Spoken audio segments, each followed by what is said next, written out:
আব্বু, তোমরা এই বিয়েটা বন্ধ করো। আমি এই বিয়েটা এই মুহূর্তে করতে পারবো না। প্লিজ তোমরা সবাই আমাকে ক্ষমা করে দাও। কিন্তু কেন মামনি, কি হয়েছে? কি সমস্যা? আমি তো সেটাই বুঝতে পারছি না।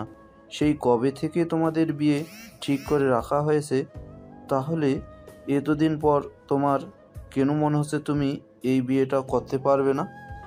আব্বু, অবশ্যই তার পেছনে অনেক কারণ আছে, কিন্তু আমি সবকিছু বলতে চাই না। শুধু এইটুকু বলতে চাই, আমি এই বিয়েটা করতে পারবো না। তুমি কি হুট করে কোনো সিদ্ধান্ত নিতে পারো না?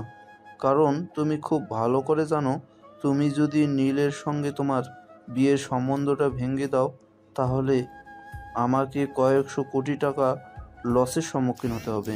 সে যাই হয় হবে, কিন্তু তারপরও আমি এই বিয়েটা করতে পারবো না। আর এইটাই আমার শেষ সিদ্ধান্ত। এখন বাকিটা তোমরাই দেখে নাও কি করবে।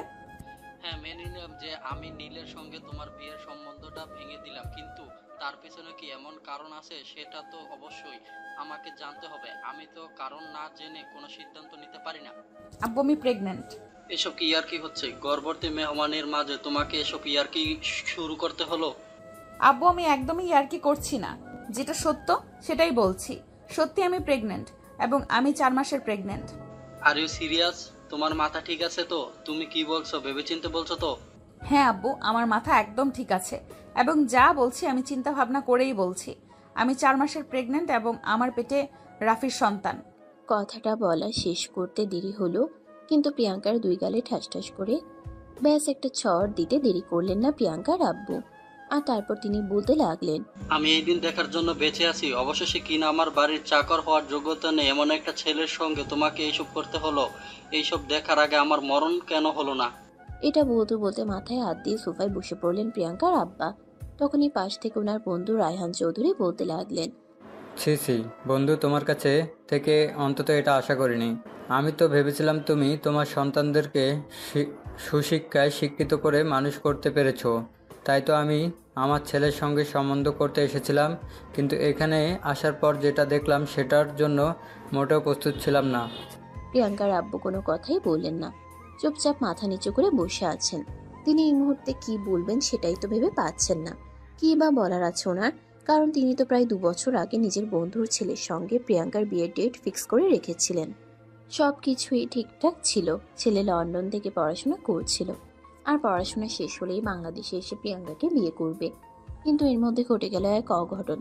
তো ভিউয়ার্স, এই অঘটনটা কেন করলো চলুন সেটাই আগে জেনে নেওয়া যাক। আর সেই সম্পূর্ণ ঘটনাটি জানার জন্য আমাদেরকে ফিরে যেতে হবে আজ থেকে প্রায় 8 মাস আগের ঘটনায়। সকালবেলা ঘুম থেকে উঠে রেডি হয়ে ভার্সিটি যাওয়ার জন্য তৈরি হচ্ছিল প্রিয়াঙ্কা।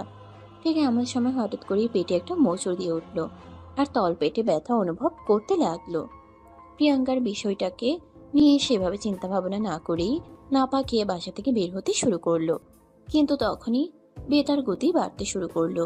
প্রিয়াঙ্কা সহ্য করতে না পেরে সোফায় বসে পড়লো। তখনই কিচেন থেকে দৌড়ে তার আম্মু এসে তাকে বলতে লাগলো, কি ব্যাপার প্রিয়াঙ্কার, কি হয়েছে তোর?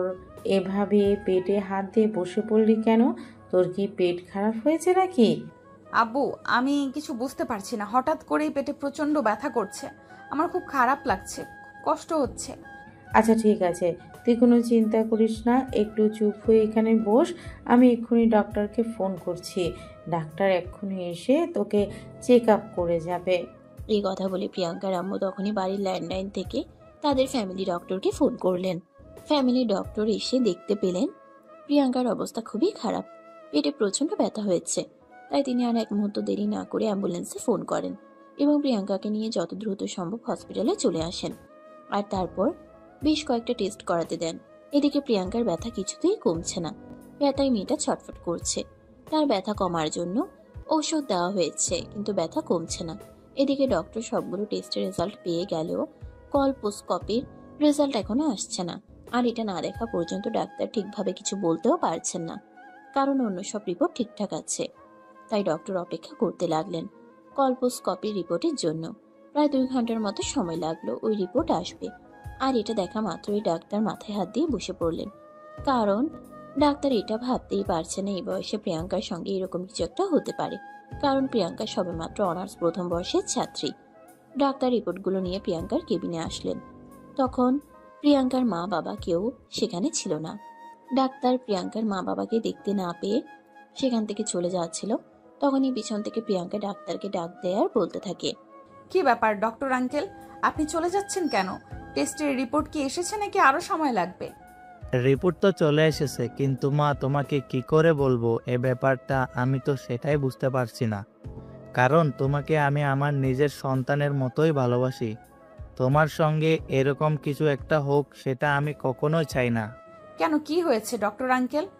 আমার কি সিরিয়াস কিছু হয়েছে? প্লিজ আপনি আগে আমাকে বলুন। এই বলে ডাক্তারকে প্রিয়াঙ্কা অনেক রিকোয়েস্ট করতে লাগলো টেস্টের রিপোর্ট কি এসেছে সেটা দেখানোর জন্য। তখন ডাক্তারও আর কোনো উপায় না পেয়ে প্রিয়াঙ্কাকে রিপোর্ট পড়ে শোনালো। রিপোর্টের খবরটা শোনার পর প্রিয়াঙ্কার পায়ের নিচ থেকে যেন মাটি সরে গেল। সে কিছুই ভাবতে পারছে না তার সঙ্গে এটা হতে পারে। তো ভিউয়ার্স, কি হয়েছে চলুন সেটা তো আগে জেনে নেই। দেখো, আমরা এই টেস্ট করে জানতে পারলাম তোমার জরায়ুতে কিছু স্টিম রয়েছে, যার জন্য প্রায় তোমার পেটে ব্যথা হয় এবং তুমি সেটার জন্য খুব খারাপ রকম মনোভব করো, খুব কষ্ট পাও। এসব কি বলছেন? এগুলো কেন হচ্ছে আমি তো কিছুই বুঝতে পারছি না। দেখো মামুনি, না বোঝার কিছুই নেই, এরকম হয়েই থাকে। বর্তমান সময়ে 5% মেয়েদেরই এই সমস্যা হয়ে থাকে। তো কথা তো সেটা নয়, কথা হলো এই সমস্যা থেকে বের হওয়া যাবে কি করে? প্লিজ আপনি আমাকে কোনো একটা উপায় বলে দিন, কারণ আমি সহ্য করতে পারছি না। বেশ কয়েকদিন ধরেই অল্প অল্প ব্যথা হতো, কিন্তু আজ সকাল থেকে যে ব্যথা হচ্ছে সেটা আমি সহ্য করতে পারছি না। প্লিজ ডক্টর আঙ্কেল, আপনি কিছু একটা করুন। ডাক্তার নিজেই মাথায় হাত দিয়ে বসে পড়েছে। কি করবে সেটাই চিন্তা করছে, কারণ সব রোগের ওষুধ হয় না, আর সব অসুখের চিকিৎসা ডক্টর করতে পারে না। যদি সব রোগের ওষুধ থাকতো তাহলে হয়তো পৃথিবীতে ভালোবাসা আর স্বামী স্ত্রীর সম্পর্কগুলো থাকতো না। তাই ডক্টর আঙ্কেল বেশ কিছুক্ষণ চুপ করে থাকার পর প্রিয়াঙ্কাকে বলতে লাগলো, মামনি, একটা কাজ করা যায়, তুমি কোনো চিন্তা করো না। আমি তোমার বাবা মার সঙ্গে কথা বলছি এবং যত দ্রুত সম্ভব তোমার বিয়ের ব্যবস্থা করছি। কারণ এই সমস্যা থেকে বের হয়ে আসার জন্য এই একটা মাত্র উপায় খোলা আছে, এছাড়া অন্য কোনো উপায় আমার জানা নেই। এই বলে ডাক্তার প্রিয়াঙ্কার কেবিন থেকে বের হয়ে আসবে তখনই প্রিয়াঙ্কার আব্বু আম্মু ডক্টরের সামনে এসে দাঁড়ায় আর তারপর বলতে লাগে, কি ব্যাপার ডাক্তার, কি হয়েছে? আমার মেয়েটার কোনো বড় রকম সমস্যা হয়নি তো? দেখুন, যেটা হয়েছে সেটা বড় রকমের চাইতেও কোনো কিছুতেই কম নয়। আপনি আমার কেবিনে আসুন, আমি আপনার সঙ্গে পার্সোনালি কিছু কথা বলতে চাই। হ্যাঁ ডাক্তার সাহেব, অবশ্যই বলুন, কি হয়েছে আমার মেয়ের? দেখুন, আপনার মেয়ের যেটা হয়েছে সেটার একমাত্র ওষুধ তাকে বিয়ে দেওয়া। কারণ এই রোগের একমাত্র ওষুধই হলো শারীরিক মেলামেশা করা, আর শারীরিক মেলামেশা করা ছাড়া এটা কোনোভাবেই নির্মূল করা সম্ভব নয়। মানে এসব কি বলছেন আপনি? আপনার তো দেখছি সত্যিই মাথা খারাপ হয়ে গেছে। এমন তো রোগী রেখে আপনার ট্রিটমেন্ট প্রয়োজন। না, আপনি ভুল কিছু ভাবছেন, আমি সেরকম কিছুই বলিনি। যেটা সত্য আমি সেটাই বলেছি। এই মুহূর্তে আপনি যদি আপনার মেয়েকে সুস্থ দেখতে চান এবং আপনি চান আপনার মেয়ে সুস্থ স্বাভাবিক জীবনে ফিরে আসুক, তাহলে আমার কথাই আপনাকে শুনতে হবে এবং আপনার মেয়েকে যত দ্রুত সম্ভব বিয়ের ব্যবস্থা করতে হবে। তা না হলে আপনার মেয়ের বড় ধরনের একটা ক্ষতি হয়ে যেতে পারে। মানে আপনি কেমন ধরনের ক্ষতির কথা বলছেন? আমি তো কিছুই বুঝতে পারছি না। দেখুন, আপনি মেয়ের বাবা, আপনার কাছে ব্যাপারটা বলাটা ঠিক নয়, কিন্তু তারপরও মেয়েটার ভবিষ্যৎ বলে কথা, সব কিছু আপনাকেই বলতে হবে। তাই আমি আপনাকেই বলছি, মেয়েটা যদি কিছুদিনের মধ্যে শারীরিক সম্পর্ক না করতে পারে তাহলে হয়তো মা হওয়ার মতো ক্ষমতাটা হারিয়ে ফেলতে পারে। কারণ আমি টেস্টের রিপোর্টে যা দেখলাম, ওই স্টেজগুলো শুধুমাত্র শারীরিক সম্পর্কের দ্বারাই ফেটে যেতে পারে এবং মেয়েটা বেঁচে যেতে পারে। আর তা না হলে ওই স্টেজগুলোর ভিতরে যে পানিটা জমে আছে ওটা ধীরে ধীরে অ্যাসিডে পরিণত হবে এবং মেয়েটার জরায়ুতে ক্যান্সার পর্যন্ত হতে পারে। আরে ডাক্তার, আপনি চিন্তা করবেন না, সেরকম কিছু হবে না। আমি আমার বন্ধুর ছেলের সঙ্গে আমার মেয়ের বিয়ে ঠিক করে রেখেছি। ছেলেটা পড়াশোনা শেষ করে দেশে আসলেই মেয়েটার সঙ্গে আমার বন্ধুর ছেলের বিয়ে দেবো। ও আচ্ছা, এই ব্যাপার। তাহলে ঠিক আছে, যত দ্রুত সম্ভব মেয়েটার বিয়ের ব্যবস্থা করুন। এরপর 2 দিন প্রিয়াঙ্কাকে হসপিটালে রাখতে হয় আর তারপর বাসে নিয়ে আসা হয়। বাসায় আসার পর থেকে এই সমস্যাটা যেন ছাড়তে চাইছিল না। আগে তো মাঝে মধ্যে ব্যথা হতো, আর এখন কন্টিনিউয়াসলি ব্যথা করেই যাচ্ছে। প্রিয়াঙ্কা ব্যথা সহ্য করতে পারছে না, তারও অসহ্য লাগছে।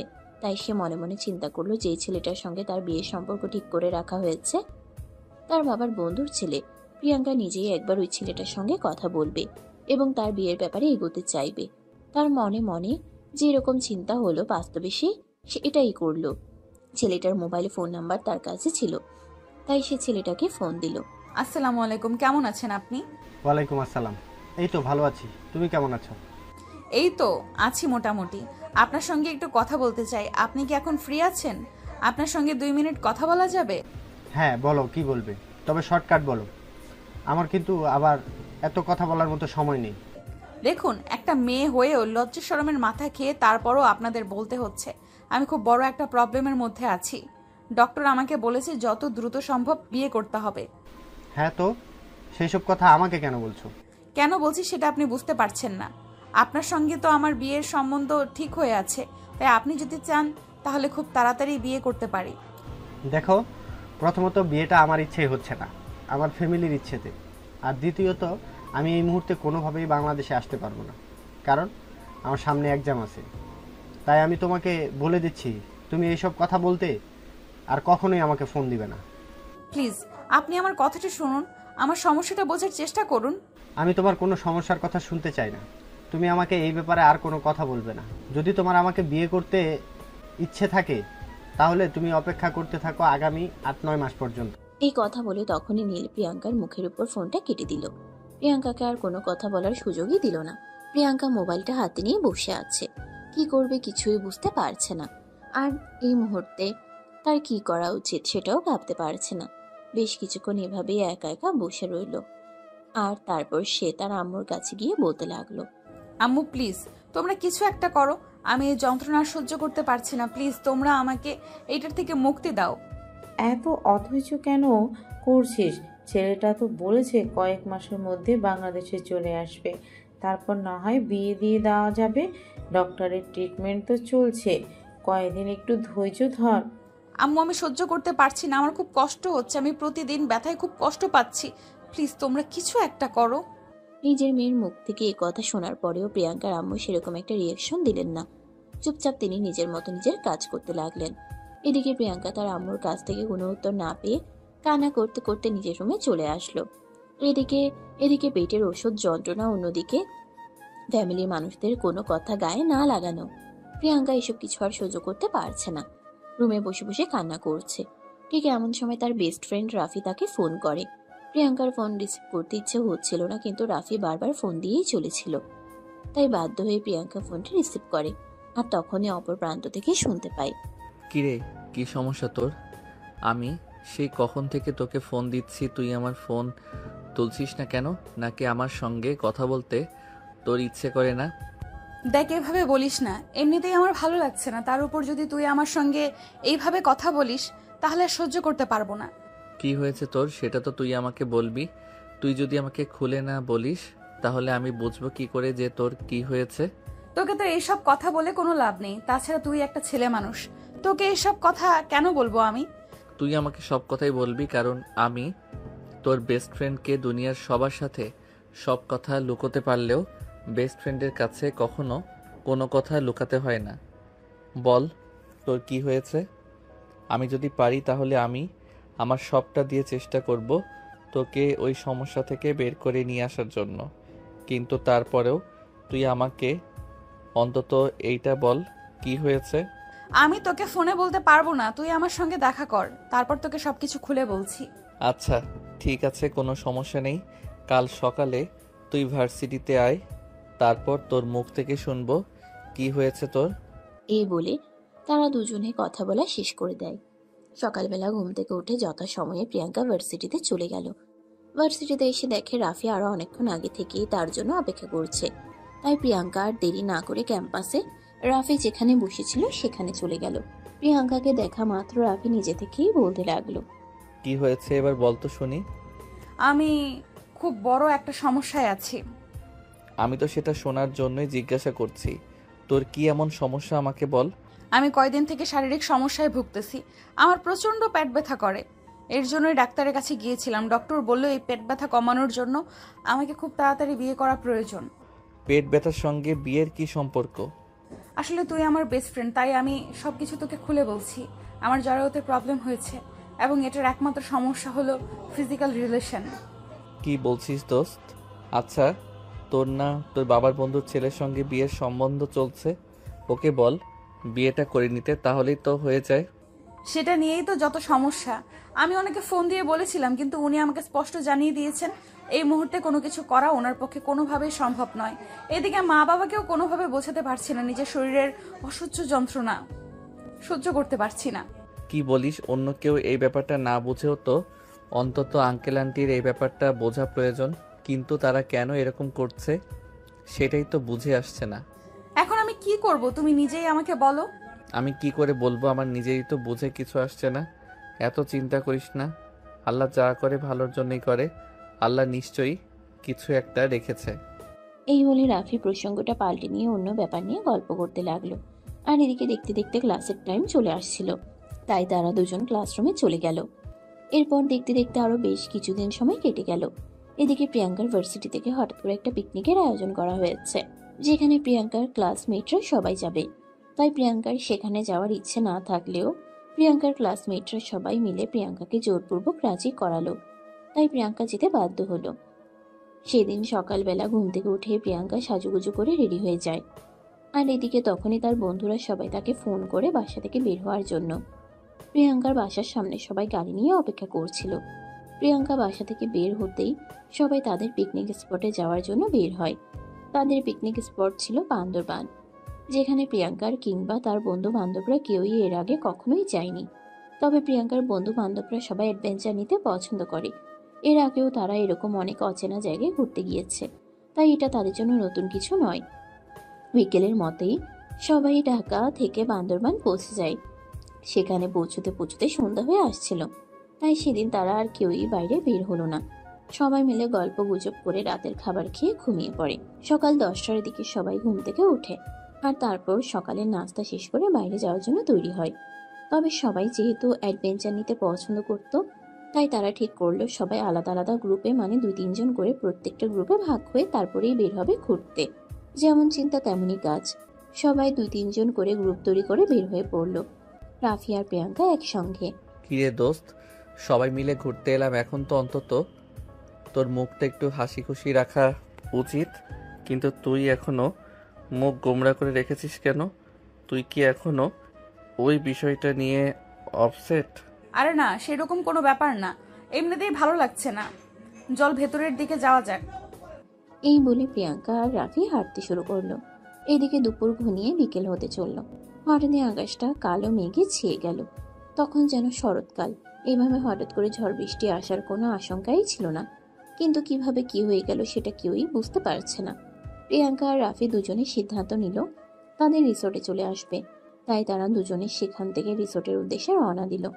কিন্তু খুব বেশি দূর এগোতে পারল না।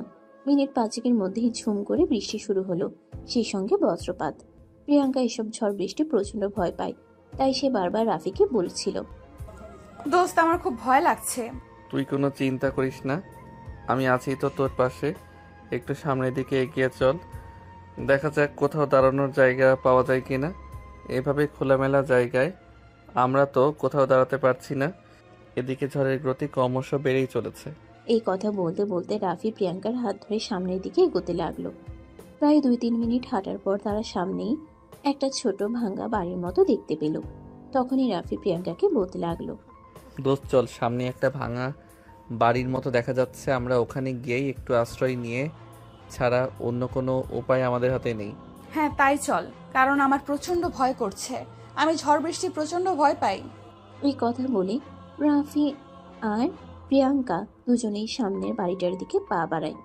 বাড়িটার ভেতরে ঢুকে তাদের আরো বেশি ভয় হতে লাগলো, কারণ বাড়িটা একদম ফাঁকা। ওই বাড়িতে কয়েক যুগ ধরে মনে হয় মানুষজন বসবাস করে না, কারণ সারা বাড়িতে মাকড়সার জাল আর ময়লা জমে একদম একাকার অবস্থা হয়ে আছে। তারপরও রাফি প্রিয়াঙ্কা অনেক বেশি ভয় পাচ্ছে। এটা দেখে নিজের মনে সাহস সঞ্চয় করে প্রিয়াঙ্কাকে বলতে থাকে, প্লিজ দোস্ত, তুই ভয় পাস না। আমাদেরকে এখন এখানেই থাকতে হবে। বাইরে বের হওয়ার মতো কোনো উপায় নেই, কারণ পাহাড়ের রাস্তাঘাট বৃষ্টির দিনে খুব ভয়াবহ অবস্থা থাকে। দেখ, এইদিকে সন্ধ্যা হয়ে আসতেছে, আমরা আমাদের রিসোর্টে ফিরবো কি করে? আমিও তো মনে মনে সেটাই ভাবছি, কিন্তু কি করব? ঝড় বৃষ্টি যতক্ষণ পর্যন্ত না থামছে ততক্ষণ পর্যন্ত আমরা এখান থেকে বের হতে পারবো না। তাছাড়া আমরা বর্তমানে রিসর্ট থেকে অনেকটা দূরেই অবস্থান করছি। আমার খুব ভয় হচ্ছে, যদি ঝড় বৃষ্টি না থামে তাহলে আমরা খুব বড় বিপদে পড়ে যাব। আমি আছি তো, তোর চিন্তার কোনো কারণ নেই। এই বলে রাফি প্রিয়াঙ্কার হাতটা শক্ত করে চেপে ধরল। এদিকে প্রিয়াঙ্কার কখনোই বৃষ্টিতে ভেজার অভ্যাস নেই। বৃষ্টির কয়েক ফোঁটা পানি মাথায় পড়া মাত্রই তার হাঁচি কাশি হতে শুরু করলো। অপরদিকে দেখতে দেখতে সন্ধ্যা ঘনিয়ে রাত হতে চলল। তারা দুজন প্রচন্ড ভয় পেতে চলল। তারা কিভাবে রিসোর্টে ফিরে যাবে সেটাই চিন্তা করছিল। ঝড় বৃষ্টির ক্ষতি ক্রমশ বাড়তেই লাগলো। ভেজা কাপড় শরীরে থাকায় প্রিয়াঙ্কার কিছুক্ষণের মধ্যেই গায়ে জ্বর চলে আসে। এ অবস্থায় রাফি পড়ে গেল মহা বিপদে। সে কি করবে কিছুই বুঝতে পারছে না, কারণ আশেপাশে কোনো বাড়ি কারণে যেখানে প্রিয়াঙ্কাকে নিয়ে এসে আশ্রয় নিতে পারে। আর এদিকে প্রিয়াঙ্কার শরীরে জ্বরের তাপ বেড়েই চলেছে। রাফি একদম অপ্রস্তুত অবস্থায় পড়ে গেছে। দোস্ত, আমার খুব ভয় হচ্ছে, তুই প্লিজ তাড়াতাড়ি কিছু একটা কর। কি করব সেটাই তো ভেবে পাচ্ছি না। আমি তো চেষ্টা করছিলাম এখান থেকে বের হবার, কিন্তু এই ঘর বৃষ্টির মধ্যে বের হব কিভাবে? তুই আমার সঙ্গে চল, বাড়িটা একটু ভালো করে ঘুরে দেখি কোনো উপায় বের করতে পারি কিনা। এই বলে রাফি প্রিয়াঙ্কাকে শক্ত করে জড়িয়ে ধরে বাড়ির ভেতরের দিকে যেতে লাগলো, কিন্তু কোথাও সেরকম কিছুই দেখতে পেল না। হঠাৎ একটা ভাঙা আলমারি খুলে রাফি দেখতে পেল ওটার ভিতরে পুরনো একটা কম্বল। রাফি আর কোনো কিছুই চিন্তা না করে কম্বলটা বের করে নিয়ে প্রিয়াঙ্কার গায়ে জড়িয়ে দিল, কারণ জ্বরের তাপ অনেক বেশি। অলরেডি প্রিয়াঙ্কার হাত পা কাঁপা শুরু হয়ে গেছে। ঘরের মেঝেতে কিছুটা জায়গা পরিষ্কার করে রাফি প্রিয়াঙ্কাকে সেখানেই বসিয়ে দিল, আর তারপর সে নিজেও প্রিয়াঙ্কার পাশে বসে প্রিয়াঙ্কাকে শক্ত করে জড়িয়ে ধরল। রাত আনুমানিক 10টা। ঝড় বৃষ্টি থামার কোনো নামগন্ধ নেই। এদিকে প্রিয়াঙ্কা জ্বরের ঘুরে বলছে, রাফি প্লিজ, তুই আমার আরো কাছে আয়, আমার খুব ভয় করছে। আমি যে তোর পাশে বসে আছি, তুই প্লিজ ভয় পাস না। এই যে আমি তাকে শক্ত করে জড়িয়ে ধরে আছি, আমি তোকে মুহূর্তের জন্য ছেড়ে যাব না। প্লিজ তুই ভয় পাস না। এই বলে রাফি প্রিয়াঙ্কাকে নিজের আরো কাছে টেনে নিয়ে নিজের বুকের সঙ্গে শক্ত করে জড়িয়ে ধরল। মুহূর্তের মধ্যেই শরীরে একটা অন্যরকম অনুভূতি অনুভব হতে লাগলো, কারণ এই প্রথমবার সে কোনো একটা মেয়ে মানুষের সঙ্গে এভাবে একা একটা বাড়িতে এতটা কাছাকাছি। সে প্রিয়াঙ্কাকে দূরেও ঠেলে দিতে পারছে না, কারণ মেয়েটার অবস্থা খুবই খারাপ। মেডিসিন পাওয়া তো দূরের কথা, ওকে একটু খাবার পানি পর্যন্ত দিতে পারছে না। তারা যখন রিসোর্ট থেকে বের হয়েছিল তখন তাদের খাবার পানি এবং কিছু খাবার নিয়ে এসেছিল, যেগুলো তারা দুপুরেই খেয়ে নিয়েছে। তাই এই মুহূর্তে প্রিয়াঙ্কা আর রাফির অবস্থা খুবই ভয়াবহ। তারপরেও রাফি এত কিছু চিন্তা না করে প্রিয়াঙ্কাকে নিজের বুকের মধ্যে আগলে নেয়। এদিকে প্রিয়াঙ্কাও রাফিকে শক্ত করে জড়িয়ে ধরে। প্লিজ রাফি, তুই আমাকে আরো শক্ত করে জড়িয়ে ধর, আমার খুব ভয় করছে। বললাম তো আমি আছি, তোর ভয় পাওয়ার কোনো কারণ নেই। আমি তোকে ফেলে কোথাও যাব না। এই কথা বলে রাফি প্রিয়াঙ্কাকে আরো কাছে টেনে নেয়, আর প্রিয়াঙ্কার বুক আর রাফির বুক একদম কাছাকাছি। তারা দুজন দুজনের নিঃশ্বাসের শব্দ শুনতে পাচ্ছিল। মুহূর্তের মধ্যেই রাফির মধ্যে অন্যরকম একটা উত্তেজনা কাজ করতে শুরু করে। নিজেকে যতই সংযত রাখার চেষ্টা করছিল, কিন্তু তাতেও কোনো কাজ হচ্ছিল না। তার মন বারবার প্রিয়াঙ্কার মধ্যে হারিয়ে যেতে চাইছিল। এদিকে প্রিয়াঙ্কাও প্রচন্ড জ্বরের ঘোরে রাফির কাছ থেকে আরো কাছে আসতে শুরু করে। এভাবেই চলে যায় বেশ কিছুক্ষণ সময়। রাফি নিজেকে আর ধরে রাখতে পারছিল না। তার বারবার ইচ্ছে হচ্ছিল প্রিয়াঙ্কার মধ্যে হারিয়ে যেতে। অবশেষে সেটাই হলো। সকালবেলা যখন প্রিয়াঙ্কার জ্বর কমে আসলো, তখনই প্রিয়াঙ্কা তার সারা শরীরে কিছুটা ব্যথা অনুভব করছিল। এদিকে জামা কাপড়ও ঠিক অবস্থায় ছিল না, তাই রাফিকে বলতে থাকে, দোস্ত, আমার এরকম লাগছে কেন? আমার শরীরের জামা কাপড় তো ঠিক অবস্থায় নেই। প্লিজ দোস্ত, আমাকে ক্ষমা করে দিস। আমি জেনে শুনে তোর সঙ্গে এরকমটা করিনি। আরে তুই কি বলছিস? আমি তো কিছুই বুঝতে পারছি না, তুই কি বলছিস একটু খুলে বল তো আমাকে শুনি। দোস্ত প্লিজ, তুই আমাকে ক্ষমা করে দে। তুই আমার এতটাই কাছাকাছি চলে এসেছিলি, আমি নিজেকে ধরে রাখতে পারছিলাম না। এই বলে রাফি প্রিয়াঙ্কার হাত দুটো ধরে কান্না করতে থাকে আর তার কাছে বারবার ক্ষমা চাইতে থাকে। প্রিয়াঙ্কা তখন কোনো কথাই বলে না, একদম চুপ হয়ে আছে। সে কি বলবে কিছু ভেবে পাচ্ছে না। এখানে যে দোষ শুধু রাফির এরকমটা নয়, একটা মেয়েকে এভাবে এতটা কাছে পেলে যে কোনো ছেলে তার সঙ্গ নিতে চাইবে। তাই প্রিয়াঙ্কার কোনো কথা না বলে চুপচাপ বসে রইল। তখনই রাফি আবারও তার হাত দুটো ধরে কান্না করতে করতে বলতে লাগলো, প্লিজ দোস্ত, তুই আমাকে ক্ষমা করে দে। তুই চাইলে আমি তোকে বিয়ে করব, কিন্তু তোর চোখে অপরাধী হয়ে আমি বেঁচে থাকতে পারবো না, প্লিজ। তুই তো জানিস একটা ছেলের সঙ্গে আমার বিয়ে ঠিক হয়ে আছে, তারপরও তুই এরকমটা করলি। বাদ দে, আমার কপালে হয়তো এটাই লেখা ছিল, তাই তো আমার সঙ্গে সব কিছু এইভাবেই হচ্ছে। আমার কপালে যদি ভালো কিছু লেখা থাকতো তাহলে হয়তো আমার সঙ্গে ভালো কিছু হতে পারতো। কপালে তো থাকতে হবে।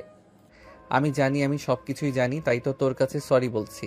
প্লিজ দোস্ত, তুই আমাকে ক্ষমা করে দে। তুই যদি আমাকে ক্ষমা না করিস তাহলে আমি নিজেই নিজেকে কোনো দিনও ক্ষমা করতে পারবো না। বাদ দে, যা হওয়ার হয়ে গেছে, ওটা নিয়ে এখন আর চিন্তা করে কোনো লাভ নেই। চল এখন রিসোর্টের দিকে পা বাড়ানো যাক। এই কথা বলে প্রিয়াঙ্কা আল্লাহ হাফেজ আর কোনো কথা বলার সুযোগ না দিয়ে নিজের জামা কাপড় ঠিক করে নিয়ে ওই ভাঙা বাড়ি থেকে বের হয়ে রাস্তায় এসে দাঁড়ালো।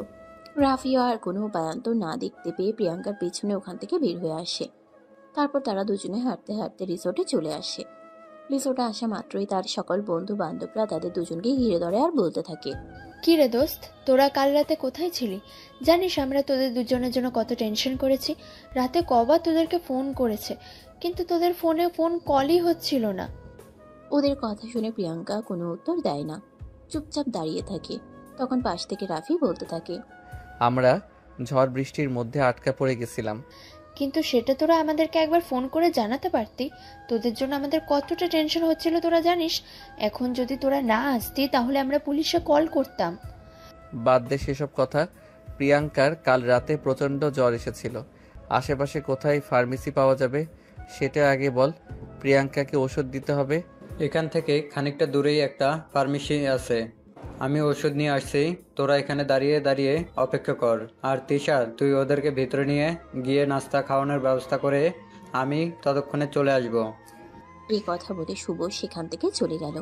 এদিকে তিশা আর তার অন্য সব বন্ধুরা মিলে প্রিয়াঙ্কা আর রাফিকে নিয়ে রেজাল্টের ভিতরে চলে গেল। প্রিয়াঙ্কা রুমে গিয়ে আগে ফ্রেশ হয়ে নিল, চুল মুছতে মুছতে বিছানার উপরে এসে বসলো। আর ঠিক তখনই তিশা তার পাশে এসে বসলো আর বলতে লাগলো, কি ব্যাপার দোস্ত, তোর তো প্রচন্ড জ্বর, তাহলে এখন আবার তুই গোসল কেন করতে গেলি? এমনিতে শুনলাম কাল বৃষ্টিতে ভিজেছিস। জ্বর এসেছে তো কি হয়েছে? তোর কাছে সবাই খুব ভালো করেই জানিস অপরিচ্ছন্ন, তা আমি একদম পছন্দ করি না, তাই আগে গোসলের কাজটা সেরে নিলাম। আচ্ছা ঠিক আছে, আমি তোদের দুজনের জন্য খাবার অর্ডার দিয়ে দিয়েছি, কিছুক্ষণের মধ্যেই খাবার চলে আসবে। তোরা দুজনে খাবারটা খেয়ে নিস। তারপর তোরা কি আর আমাদের সঙ্গে বের হবি না এখানেই থেকে যাবি? না, আমি আজ বের হব না, তোরা বের হ। আর পারলে আমি কালকে ঢাকা ফেরত যেতে চাই। আরে তুই এভাবে কেন বলছিস? আমরা সবাই একসঙ্গে এসেছি, একসঙ্গে ফেরত যাব। তুই যদি এখন আমাদেরকে ফেলে চলে যাস তাহলে কি আমাদের ভালো লাগবে? সেটা তো আমি জানি, আমি তোদেরকে রেখে চলে গেলে তোদের একটুও ভালো লাগবে না, কিন্তু আমি কি করব বল, আমারও এখানে মন টিকছে না। অন্য সময় যখন আমরা ঘুরতে যাই তখন তো তুই খুব এনজয় করিস, কিন্তু এবার তোর কি হয়েছে সেটাই তো বুঝতে পারছি না। তোর যদি কোনো সমস্যা হয়ে থাকে তাহলে সেটা বল আমাদের। আরে না, সেরকম কোনো ব্যাপার নয়। আমার কোনো সমস্যা কেন হতে যাবে? আমি একদম ঠিক আছি, এমনিতেই ভালো লাগছে না। আমি যত দ্রুত সম্ভব ঢাকায় ফেরত যেতে চাই। আচ্ছা ঠিক আছে, এটা তো আমার একার ব্যাপার নয় যে আমি তাকে নিয়ে চলে যাব। গ্রুপের সবার সঙ্গে কথা বলে তারপরেই তোকে জানাচ্ছি। এই বলে তিশা সেখান থেকে চলে গেল আর তাদের পেছনের জন্য নাস্তা নিয়ে আসলো। এদিকে কিছুক্ষণের মধ্যেই শুভ প্রিয়াঙ্কার জন্য ওষুধ নিয়ে আসে। প্রিয়াঙ্কা নাস্তা শেষ করে ওষুধটা খেয়ে নিল, কিন্তু তার কোনো কিছুতেই কিছু ভালো লাগছে না। এদিকে তখনই গ্রুপের সবাই প্রিয়াঙ্কা আর রাফির সঙ্গে দেখা করতে আসে, আর তখনই তারা বাইরে যাওয়ার কথা বলে। এই কথা শুনে প্রিয়াঙ্কা বলে, গাইস, আমার শরীরটা খারাপ লাগছে, সেটা তো তোমরা সবাই জানো, তাই আমি যেতে পারবো না। তোমরা ঘুরে আসো। হ্যাঁ রে, তোরা গিয়ে ঘুরে আয়। আমিও যাব না, প্রিয়াঙ্কার শরীরটা খারাপ, এখানে ওর সাথে একজন মানুষ প্রয়োজন, তাই আমি ভাবছি আমি ওর সাথে এখানে থেকে যাই। আরে না, সেটার কোনো প্রয়োজন হবে না, আমি একাই এখানে থাকতে পারবো। তোরা সবাই গিয়ে ঘুরে আয়। দেখ প্রিয়াঙ্কা, একদম বেশি কথা বলিস না, এমনিতেই তো শরীর ভালো নেই, আর এখন তোকে একা ফেলে রেখে আমরা সবাই মিলে সারা দিনের জন্য বের হয়ে যাব, এটা আমার পক্ষে সম্ভব নয়। সো গাইস, তোরা সবাই যা, আমি প্রিয়াঙ্কার কাছেই আছি। এই বলে রাফি তাদের সবাইকে ঘুরতে চলে যেতে বলল, আর সে প্রিয়াঙ্কার কাছেই রয়ে গেল। ওষুধ খাওয়ার পর প্রিয়াঙ্কার শরীরটা হালকা ভালো লাগছিল, তাই সে ব্যালকনিতে গিয়ে একটা চেয়ার টেনে বসে পড়ল। এদিকে রাফি ঠিক ততক্ষণে প্রিয়াঙ্কার কাছে এসে অন্য একটা চেয়ার টেনে প্রিয়াঙ্কার পাশে বসে প্রিয়াঙ্কার মন খারাপ করে আকাশের দিকে তাকিয়ে আছে।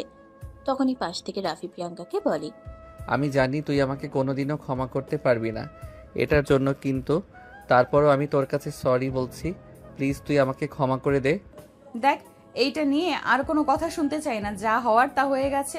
আমি এইসব কিছু নিয়ে ভাবছি না, বরঞ্চ আমি এতেই খুশি হব তুই যদি নেক্সট টাইম আমাকে এই ব্যাপারে কোনো কথা না বলিস। ঠিক আছে, আমি এ ব্যাপারে তোকে কোনো কথা বলবো না, কিন্তু তুই বিয়েতে এভাবে মন খারাপ করে থাকিস না। তোকে এরকম দেখতে আমার ভীষণ কষ্ট হচ্ছে, আমার বুকের ভিতর জ্বলে যাচ্ছে। প্লিজ তুই একটু হাসি খুশি থাকার চেষ্টা কর। আমি কালকে ঢাকায় ফেরত যেতে চাই। আমি এখানে আর এক মুহূর্ত থাকতে পারছি না। ওরা ফিরে আসুক, ওদের সঙ্গে কথা বলি। ওরা যদি না যেতে চায় তাহলে আমি নিজেই তোকে নিয়ে ঢাকায় চলে যাব। তারপরেও তুই মন খারাপ করে থাকিস না। তোর মন খারাপ দেখলে মনে হয় আকাশে কালো মেঘ ছেয়ে গেছে। এই বলে রাফি প্রিয়াঙ্কার সঙ্গে গল্প করতে থাকে। আর এদিকে প্রিয়াঙ্কা বরাবরই গল্পপ্রেমী মানুষ। ও রাতের সঙ্গে গল্প করতে করতে মুহূর্তের মধ্যেই তার মনটা ভালো হয়ে গেল। সেদিন সন্ধ্যাবেলা যখন তাদের গ্রুপের সবাই ফিরে আসলো, তৃষা সবার সঙ্গে প্রিয়াঙ্কার ঢাকায় ফিরে যাওয়ার ব্যাপারে কথা বলে। সবাই তখন প্রিয়াঙ্কাকে যাওয়ার অনুমতি দিলেও প্রিয়াঙ্কা তখন বলতে থাকে, আমি যাচ্ছি না, আমার শরীর এখন ভালো আছে। আমরা এখানে যে কয়দিনের জন্য এসেছি ওই কয়দিন ঘোরাফেরা করে তারপরেই যাব। প্রিয়াঙ্কার এভাবে সিদ্ধান্ত পাল্টে নেওয়াতে সবাই অবাক হলেও কেউই কিছু বলেনি। তারপর তারা এক সপ্তাহ সেখানে অবস্থান করে আর তারপরে ঢাকায় ফিরে আসে। ঢাকায় ফিরে আসার পর থেকে প্রিয়াঙ্কা একটা ব্যাপার লক্ষ্য করলো, তার পেটে যে ব্যথাটা হতো সেটা এখন আর নেই। তবে কি রাফির ওই কাজটার জন্যই সফল হয়েছে? প্রিয়াঙ্কা ফ্যামিলির কাউকে কোনো কিছু না জানিয়ে তার ডক্টরের কাছে চলে যায় আর তারপর ডাক্তারকে সবকিছু খুলে বলে। এই কথা শুনে ডাক্তার প্রিয়াঙ্কাকে বলে, আমারও সেরকম পায় মনে হচ্ছে, কারণ আমি যে তোমাকে সবটাই বলেছিলাম। এখন বাকিটা তোমার এবং তোমার ফ্যামিলির ব্যক্তিগত ব্যাপার। ও ব্যাপারে আমি কিছু বলতে চাই না। তবে আমি শুধু তোমাকে এতটুকুই বলতে পারবো, রাফি তোমাকে সুন্দর একটা জীবন উপহার দিয়েছে। তা না হলে যতদিন তুমি এই কাজটা না করতে ততদিন তুমি এই ঝামেলা থেকে একদম মুক্তি পেতে না। তোমাকে এটা বহন করে যেতে হতো। ঠিক আছে ডক্টর, আপনাকে অসংখ্য ধন্যবাদ। তবে আমি এই ব্যাপারটা নিয়ে একটু ভালোভাবে চিন্তা করে তারপর সিদ্ধান্ত নিতে চাই। হ্যাঁ, সেটা তো অবশ্যই, কারণ সারা জীবনের ব্যাপার। চিন্তা ভাবনা করে তারপরে সিদ্ধান্ত নেওয়া উচিত। হুট করে কোনো সিদ্ধান্ত নেওয়া একদমই ঠিক নয়। অতঃপর প্রিয়াঙ্কা ডাক্তারের কাছ থেকে বিদায় নিয়ে চলে আসে। এদিকে দেখতে দেখতে প্রায় 1.5 মাস মতো সময় চলে যায়। প্রিয়াঙ্কা পিরিয়ড মিস করে। প্রিয়াঙ্কার মনে মনে সন্দেহ হচ্ছিল, তবে কি সেদিনের ওই দুর্ঘটনার কোনো একটা নতুন ঝামেলা হতে চলেছে? তাই তো সেদিন প্রিয়াঙ্কা ভার্সিটিতে এসেই রাফিকে ডেকে নিয়ে গেল আর বলতে লাগলো, রাফি, আমার পিরিয়ড মিস হয়েছে। কথাটা শোনা মাত্রই রাফির হাস্যোজ্জ্বল মুখটা মুহূর্তের মধ্যেই কালো মেঘে ছেয়ে গেল আর সে বলতে লাগলো, তুই আমার সঙ্গে চল, আমি আছি, তোকে বিয়ে করব, কারণ আমি জানি এই সব কিছুর জন্য একমাত্র আমি দায়ী। দেখ, আমি তোকে একটু দায়ী করে কথা বলছি না। আমি যেটা বলতে চাইছি সেটা তুই আগে বোঝার চেষ্টা কর, তারপর যা বলার বল। তুই আমাকে দায়ী করলেও কিছু যায় আসে না, তাই না করলেও কিছু যায় আসে না। এটার জন্য আমি নিজে থেকেই দায়বদ্ধ, কারণ যা কিছু হয়েছে সব আমার জন্যই হয়েছে। ওই দিন যদি আমি ওটা না করতাম তাহলে আর তোর এটা হতো না। যাক, যা হওয়ার তা হয়ে গেছে। আমি সব কিছু নিয়ে চিন্তা করতে চাই না। আমি বেবিটাকে নষ্ট করে ফেলতে চাই, কারণ তুই ভালো করেই জানিস আমার ফ্যামিলি সম্পর্কে। কথাটা শোনা মাত্রই রাফি ঠাস করে প্রিয়াঙ্কার গালে একটা চড় বসিয়ে দিল আর তারপর রাফি কান্না করতে করতে বলতে লাগলো, দেখ প্রিয়াঙ্কা, তোকে আমি রিকোয়েস্ট করে বলছি, দুনিয়া কিয়ামত হয়ে গেলেও তুই এই কথাটা বলার চেষ্টাও করিস না, তাহলে তোকে কোনোদিনও আমি ক্ষমা করতে পারবো না।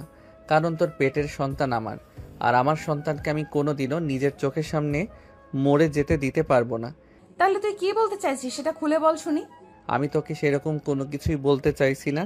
আমি তোকে শুধু এইটুকুই বলতে চাইছি যে আমি তোকে বিয়ে করব। তুই এক্ষুনি আমার সঙ্গে কাজী অফিসে চল। দেখ, সেদিন যেটা হয়েছে সেটা অ্যাক্সিডেন্ট, তুইও জানিস আমিও জানি। একটা ভুলের জন্য সারা জীবন এইভাবে সেটার মাসুল দেওয়া যায় না। আমি কোনো মাসুল দিতে চাই না, আমি শুধু আমার যেটা করা উচিত সেটাই করতে চাই। তুই এখনই আমার সঙ্গে কাজী অফিসে চল, কোনো কথা নয়। এই বলে রাফি প্রিয়াঙ্কাকে আর কোনো কথা বলার সুযোগ না দিয়ে প্রিয়াঙ্কার হাত ধরে টানতে টানতে সোজা কাজী অফিসে নিয়ে চলে আসলো। আর তখনই রাফি ফোন দিয়ে তার বন্ধু বান্ধব কয়েকজনকে সেখানে পৌঁছতে বলে। এই সব কিছু দেখে প্রিয়াঙ্কা আবারও রাফিকে বলতে থাকে, রাফি, আমার মনে হয় না এটা ঠিক হচ্ছে। তুই জানিস আমার ফ্যামিলির ব্যাপারে, তারপরেও কেন করছিস সেরকম? কারণ আমি আমার সন্তানকে তার পিতৃ পরিচয় দিতে চাই, ব্যাস এইটুকুই। এরপর রাফি প্রিয়াঙ্কাকে আর কোনো কথা বলতে না দিয়ে কাজী সাহেবের সঙ্গে গিয়ে কথা বলে আর সবকিছু রেডি করতে বলে। রাফির বন্ধুরা চলে আসলে রাফি তার বন্ধুদের সাক্ষী রেখে প্রিয়াঙ্কাকে বিয়ে করে। বিয়ের সমস্ত কার্যক্রম শেষ হলে রাফি প্রিয়াঙ্কাকে বলে, আজ থেকে তুই আমার বউ। এখন তুই বাড়িতে যাস, সময় হলে ফ্যামিলিকে জানিয়ে দিস।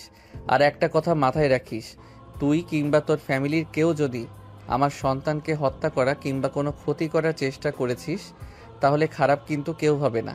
এই বলে রাফি প্রিয়াঙ্কাকে তার বাড়িতে পৌঁছে দেয়। আর এরপর চলতে থাকে দিনগুলো। ইতিমধ্যে তাদের ভার্সিটির সবাই এই বিষয়টা জানতে পেরেছে, কিন্তু রাফির ফ্যামিলি কিংবা প্রিয়াঙ্কার ফ্যামিলি কেউই এ ব্যাপারে কোনো কিছুই জানতো না।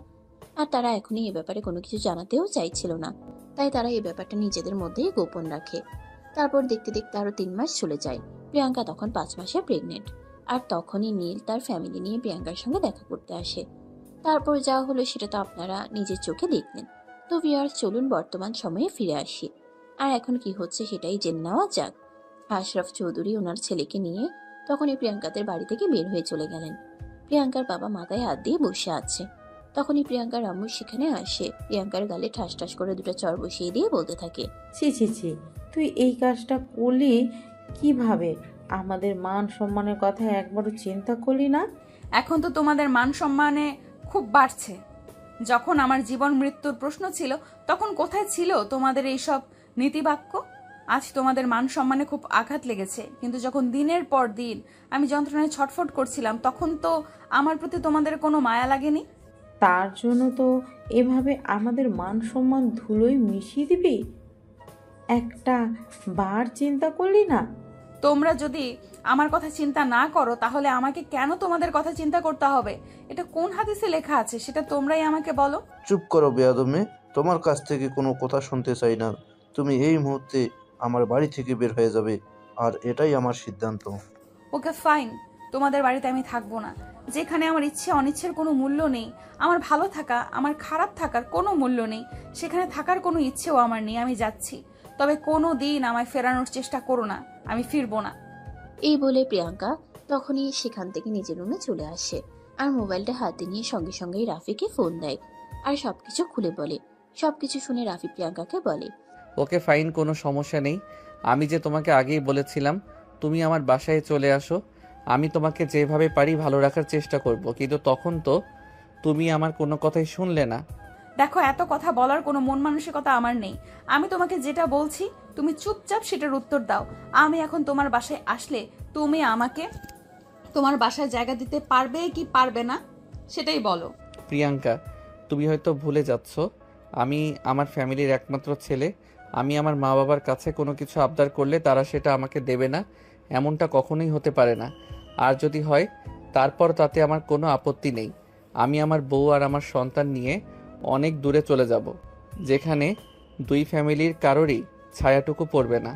ঠিক আছে, তুমি গাড়ি নিয়ে আমার বাসার সামনে চলে আসো, আমি এক্ষুনি বের হচ্ছি। এই বলে প্রিয়াঙ্কা শুধু নিজের বইপত্রগুলো গুছিয়ে নিল আর তখনই রুম থেকে বের হয়ে আসবে। ড্রয়িং রুমে তার মা বাবা সহ ফ্যামিলির সবাই তখন উপস্থিত ছিল। প্রিয়াঙ্কা ড্রয়িং রুমে এসে সবাইকে উদ্দেশ্য করে বলতে লাগে, যে ফ্যামিলিতে একটা সন্তানের ভালো থাকার চাইতে ফ্যামিলির মানুষগুলোর মান ইজ্জতের চিন্তাটা বেশি, সেই ফ্যামিলিতে আমি থাকছি না। ভালো থেকো সবাই, আল্লাহ হাফিজ। এই কথা বলে প্রিয়াঙ্কা বাসা থেকে বের হয়ে চলে আসছিল। তখনই পিছন থেকে তার দাদি তাকে বলতে থাকে, দিদিভাই চলে যাচ্ছিস, কিন্তু তোর ঠিকানাটা অন্তত আমাকে দিয়ে যা, কারণ এই বাড়ির সবাই তোর সঙ্গে যোগাযোগ না করে থাকতে পারলেও আমি তোর সঙ্গে কথা না বলে থাকতে পারবো না। এটা তো তুই খুবই ভালো করেই জানিস। ওসব নিয়ে তোমাকে চিন্তা করতে হবে না, আমি মাঝে মধ্যেই তোমার সঙ্গে দেখা করতে আসবো, কারণ এই বাড়িটা তো এখনো তোমার নামে আছে। তাই আশা করি আমি এই বাড়িতে আসাতে কারো সেরকম কোনো সমস্যা হবে না। এই কথা বলে প্রিয়াঙ্কা সেখানে আর এক মুহূর্ত দেরি না করে সোজা বাসা থেকে বের হয়ে পড়ল। প্রিয়াঙ্কা বাসা থেকে বের হওয়ার আগেই রাফি সেখানে পৌঁছে গেল। প্রিয়াঙ্কাকে দেখা মাত্রই সে গাড়িতে তুলে নিল আর তারপর সেখান থেকে সোজা নিজের বাড়িতে নিয়ে আসলো। রাফির বাড়িতে আসা মাত্রই শুরু হয়ে গেল তুলকালাম কাণ্ড। রাফির আব্বু আম্মু কোনোভাবেই এই ঘটনাটা মেনে নিতে পারছেন না। তাদের সমস্যা প্রিয়াঙ্কাকে নিয়ে নয়, তাদের সমস্যা হলো রাফি তাদের একমাত্র ছেলে। তাদের একমাত্র ছেলের এভাবে বিয়ে হবে তারা এটা কোনোদিন কল্পনাও করেনি। তারা সবসময় চিন্তা করেছিল রাফির বিয়ে মহা ধুমধামের সঙ্গে দেবে, ফ্যামিলির সবাই অনেক আনন্দ করবে। রাফি তখন বাড়ির সবাইকে সবকিছু খুলে বলে। সবকিছু শুনে অবশেষে পরিবেশ শান্ত হয়। রাফির আম্মু আর তার কাকিরা মিলে প্রিয়াঙ্কাকে বরণ করে ঘরে তুলে নেয়। প্রিয়াঙ্কা রাফির রুমে চুপচাপ বসে আছে। তখনই রাফির ছোট বোন রিয়া সেখানে চলে আসে। প্রিয়াঙ্কাকে দেখে বলতে লাগলো, মাশাআল্লাহ, আমার ভাবিটা তো দেখতে পরীর চাইতেও বেশি সুন্দরী। সত্যি বলতেই হবে, আমার ভাইয়ের পছন্দ আছে, তা না হলে এমন সুন্দরী বউ পায় নাকি? তুমিও কিন্তু দেখতে অনেক মিষ্টি। কিন্তু আমার মতো অতটা নয়, সত্যি বলছি ভাবি, তুমি অনেক মিষ্টি দেখতে। একটা ভাবি, আমাদের ফুচকুসোনা কবে আসবে? রিয়ার এমন কথায় প্রিয়াঙ্কা কিছুটা লজ্জা পেয়ে গেল, কিছুটা থমথমে হয়ে বসে রইল। তখনই আবারও রিয়া বলতে লাগলো, আরে ভাবি, লজ্জা পাওয়ার কিছুই নেই, আমি সব কিছুই শুনেছি। জানো ভাবি, আমি না ছোট বাচ্চাদের অনেক পছন্দ করি। আমি তো অপেক্ষা করছি কখন আমাদের পুচকুসোনা আসবে আর আমি তাকে নিয়ে খেলা করব। ও মা, তাই? আচ্ছা ঠিক আছে, তাহলে তোমাকে বেশি দিন অপেক্ষা করতে হবে না, এই 4-5 মাস অপেক্ষা করো তাহলেই হবে। আচ্ছা তাই ঠিক আছে ভাবি। You are so sweet, love you ভাবি। মা। এই বলে রিয়া প্রিয়াঙ্কার গালে ছোট্ট একটা চুমু দিয়ে সেখান থেকে দৌড়ে চলে গেল। আর প্রিয়াঙ্কা রিয়ার কর্মকাণ্ড দেখে এসেই কুটি কুটি হচ্ছে। এমন সময় রাফির আম্মু রুমে আসে আর প্রিয়াঙ্কার হাতে একটা শাড়ি তুলে দিয়ে প্রিয়াঙ্কাকে বলে, দেখো বৌমা, যা হবার তা হয়ে গেছে। সেই সব কেসও নিয়ে পড়ে থাকলে চলবে না। পাড়ার মানুষ অলরেডি জেনে গেছে রাফি তোমাকে নিয়ে এসেছে। ড্রয়িং রুমে অনেকে অপেক্ষা করছে তোমার সঙ্গে দেখা করার জন্য। শাড়িটা পরে নাও, রেডি হয়ে নিচে আসো। শাশুড়ি মায়ের কথায় প্রিয়াঙ্কা কোনো জবাব না দিয়ে চুপচাপ বসে রইল। তখনই শাশুড়ি মা আবারও প্রিয়াঙ্কাকে বলতে লাগলো, কি ব্যাপার বৌমা, কি হলো? তোমাকে আমি কি বললাম, তুমি কি শুনতে পাওনি নাকি? না মানে আসলে আন্টি কথাটা শুনেই রাফির আম্মু অনেকটা চেতে গিয়ে বলতে লাগলেন, কি ব্যাপার? আমি তোমার শাশুড়ি হই, আমাকে মা বলতে তোমার মুখে বাজছে নাকি? সরি আম্মু, আমি শাড়ি পরতে পারি না। ঠিক আছে, এদিকে আসো, আমি পরিয়ে দিচ্ছি। এটা বললেই তো হতো। এই বলে রাফির আম্মু নিজের হাতে প্রিয়াঙ্কাকে শাড়িটা পরিয়ে দিলেন। আর তারপরও নিজের আলমারি থেকে কিছু গহনা এনে প্রিয়াঙ্কাকে পরিয়ে দিয়ে বলতে লাগলেন, দেখো বৌমা, আমার মন খারাপ করো না, যা হওয়ার তা হয়ে গেছে। আমাদের তো অনেক ইচ্ছে ছিল বাড়ির একমাত্র ছেলের বিয়ে মহা ধুমধাম দেব, কিন্তু সেটা তো হলো না। তবে আমার যা কিছু আছে সব কিছু তো তোমাদেরই থাকবে, তাই এখন এগুলো ব্যবহার করো। 1 সপ্তাহের মধ্যেই তুমি তোমার সব কিছু পেয়ে যাবে। না আম্মু, ঠিক আছে, আসলে দোষটা তো আমাদেরই। আমরা যদি এই ভুলটা না করতাম তাহলে হয়তো 2 ফ্যামিলির কারণে এইরকম খারাপ পরিস্থিতিতে পড়তে হতো না। ওই সব কথা একদম বলবে না, বললাম তো যা হওয়ার তা হয়ে গেছে। ওইসব কিছু নিয়ে আমি চিন্তা করি না, আর তুমিও চিন্তা করবে না। আর এখন তোমার এসব কিছু নিয়ে চিন্তা করার সময়ও নয়। আমি রিয়াকে পাঠিয়ে দিচ্ছি, তুমি রিয়ার সঙ্গে এসো, আমি ওনাদের যেন চা নাস্তা ব্যবস্থা করি। এই বলে রাফির আম্মু সেখান থেকে চলে গেল। এদিকে প্রিয়াঙ্কা রুমের ভিতর বসে রইল। প্রায় 10 মিনিট পর রিয়া প্রিয়াঙ্কার রুমে আসলো আর তারপর প্রিয়াঙ্কাকে দেখে গালে হাত দিয়ে বলতে লাগলো, ও মা, ভাবি, তুমি দেখছি বাড়িতে আসার আগেই আমার জিনিসের ভাগ বসানো শুরু করে দিয়েছো। আম্মুর দেখানো দেখি তোমাকেই দিয়ে দিছে, তাহলে আমি কি পাবো? চিন্তা করো না মাই ডিয়ার ননদিনী, এই সব কিছুর উপর আমার কোনো ইন্টারেস্ট নেই। তুমি সব কিছু নিয়ে নিও, আমি কিছুই মনে করব না। সত্যি তো ভাবি? হ্যাঁ গো ননদিনী, সত্যি সত্যি সত্যি 3 সত্যি। ইউ আর সো সুইট ভাবি, আমার লক্ষ্মী ভাবি, চলো আমার সাথে। এই কথা বলে রিয়া প্রিয়াঙ্কাকে নিয়ে ড্রয়িং রুমে চলে আসে। ড্রয়িং রুমে এসে প্রিয়াঙ্কাকে দেখতে পেল এলাকার বেশ কয়েকজন মুরব্বী টাইপ মহিলা সেখানে বসে আছে। প্রিয়াঙ্কা তাদের সবাইকে সালাম দিল, তারপরে একে একে সবার সঙ্গে কুশল বিনিময় করলো।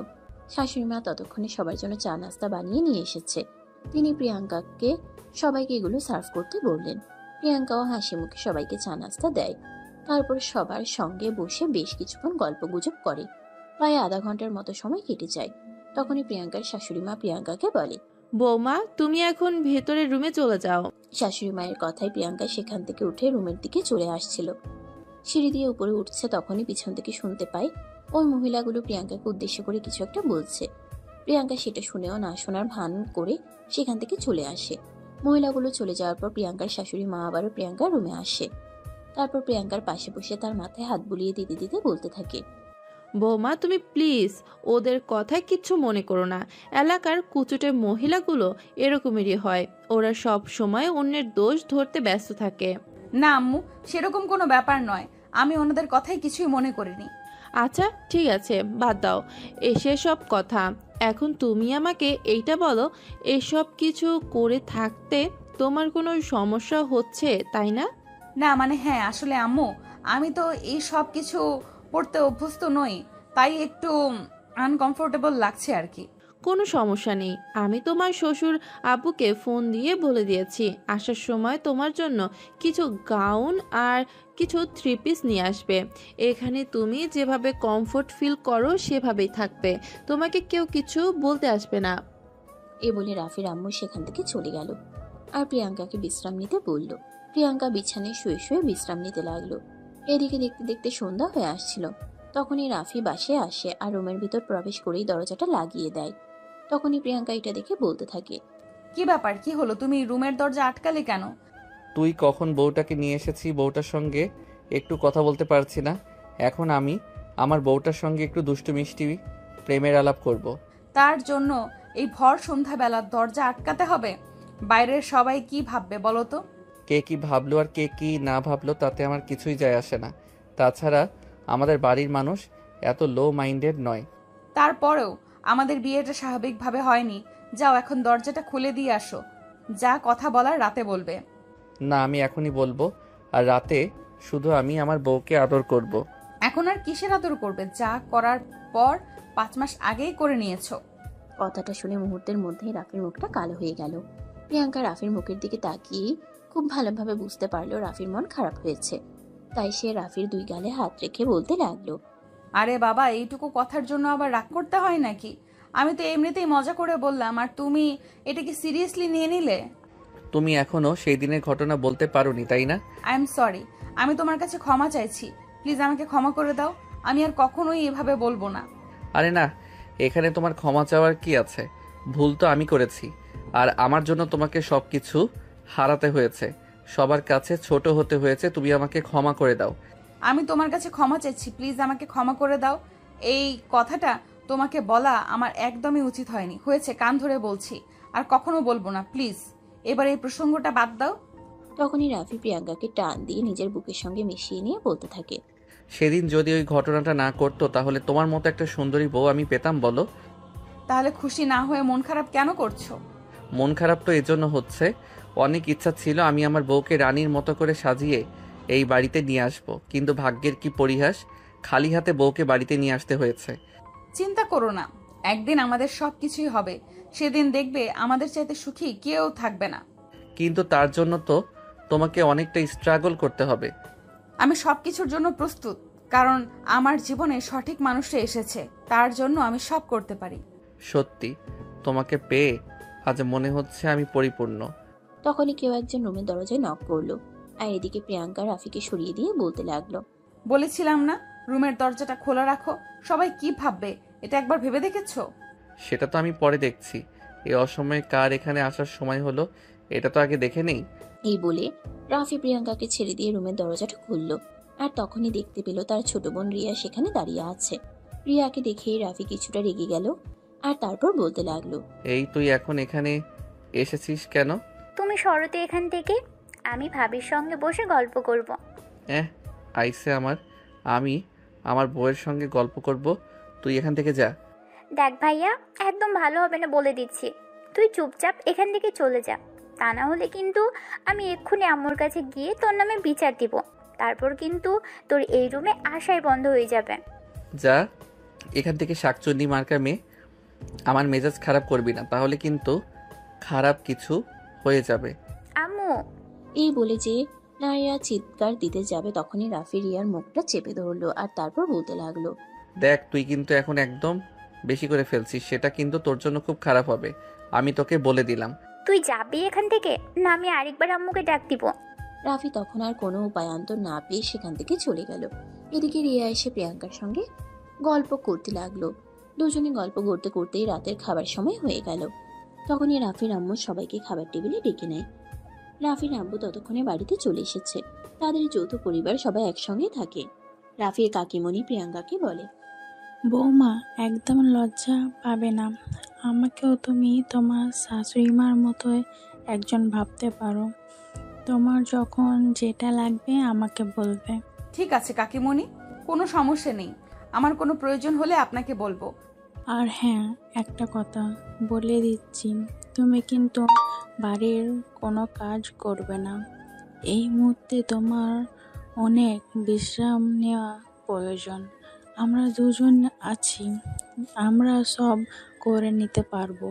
আমাদের বাড়ির বংশের প্রদীপ তোমার পেটে একটা কিছু সব সময় মাথায় রাখবে। আচ্ছা কাকিমণি, ঠিক আছে। নাও এখন খাওয়া শুরু করবে। আপনারাও বসুন না, সবাই একসঙ্গে খাবারটা খেয়ে নেই।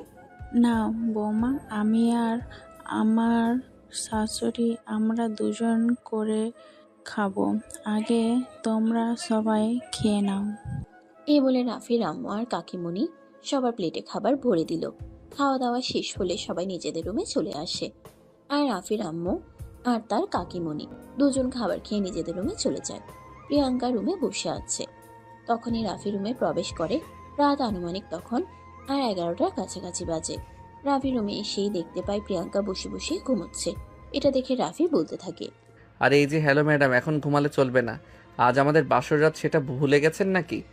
ঘুম ঘুম চোখে চোখ কসলাতে কসলাতে প্রিয়াঙ্কা বলতে থাকে, দেখো, একদম ফাজলামো করবে না। আমার শরীর এমনিতেই টায়ার্ড, তার উপর বাসর তো আগেই করে নিয়েছো, এখন আর কি চাই?